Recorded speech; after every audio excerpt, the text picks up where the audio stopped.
How do you know when Donald Trump is trying to hide something? Simple. He goes out and attacks someone or something.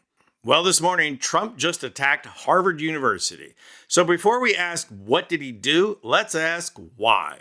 Now, the most likely reason Trump is attacking Harvard this morning is because Trump looked like an idiot when he confused Harvard with Harlem. And I know what you're thinking. He looked like an even bigger idiot when Terry Moran accidentally revealed that Trump doesn't even know what the Declaration of Independence is. But still, watch him confuse Harlem with Harvard. Appreciate your time. Mr. President, thank you for your time. It's interesting that you brought up Harvard because when people think about Harvard, what they're basically talking about is they're asking, what do you say to those who view your actions as an attack on academic freedom rather than a defense of fairness? What do you say to that? Well, I say this: we had riots in Harlem, in Harlem, and frankly, if you look at what's gone on, and people from Harlem went up and they protested, Stephen, and they protested very strongly against Harvard. They happened to be on my side. You know, I got a very high black vote. You know that. Very, very high black vote. It was a very great compliment to me. I did criminal justice reform. I did opportunity zones for one of the greatest economic deals ever for the black and Hispanic community. I got tremendous. They agree with what I'm doing with respect to Harvard.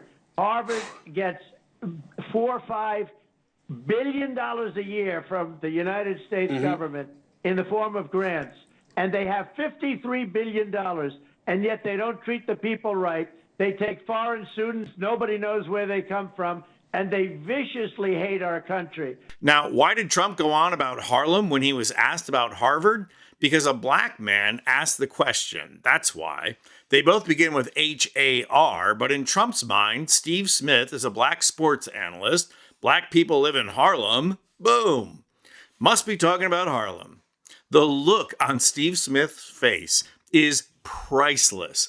Look at him. He's thinking, my job now is to keep a straight face. My job now is to keep a straight face. And look, the director has to cut away from Smith. And that's exactly how the media normalizes Trump. Now, this is right-wing media, so no surprise the director did that.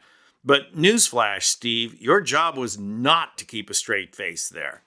So Trump eventually pivoted from Harlem to Harvard and tried to pretend that this was his point all along by saying that Harvard takes in foreign students and not black students, which sounds like Trump promoting DEI to me.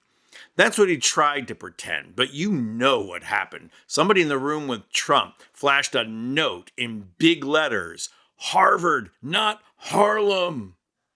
So Trump looked like a total idiot about Harvard and has to do something about it, and that might just be why Trump attacked Harvard this morning. After a very lengthy rage post about Democrats trying to impeach him, Trump posted this about Harvard. We are going to be taking away Harvard's tax-exempt status. It's what they deserve. And as is typical of Trump, he not only commits the crime in broad daylight, but publicly implicates himself in the process. We are going to be taking away Harvard's tax-exempt status, not for nothing, Mango Mussolini, but federal law specifically forbids a president to direct the IRS to target anyone or any entity. Second of all, the IRS cannot revoke status without a complete investigation. And third, perhaps my favorite, Harvard can take the government to court. This would be the same Harvard University that owns and operates Harvard Law School. And you want to end up in court with them? Well, you know what's so funny about that? Harvard Law School can't get their law professors to lift a finger to do something that isn't in their contract.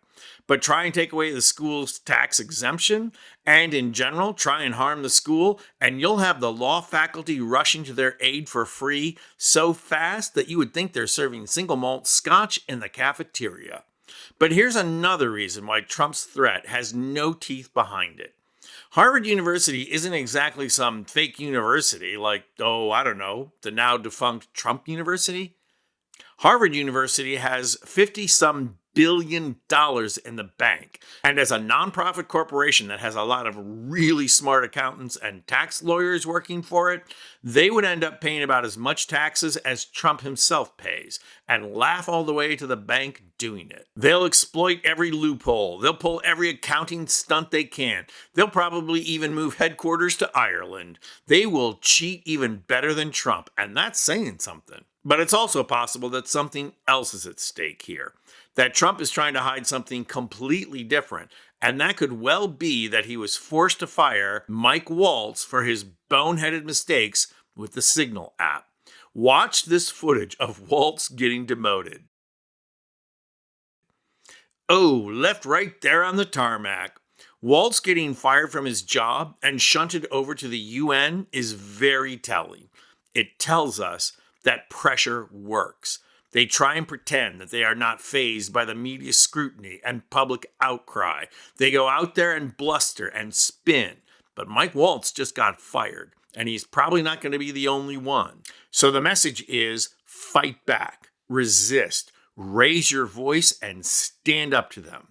Be like Harvard and stand your ground. Only, don't be as snooty as Harvard.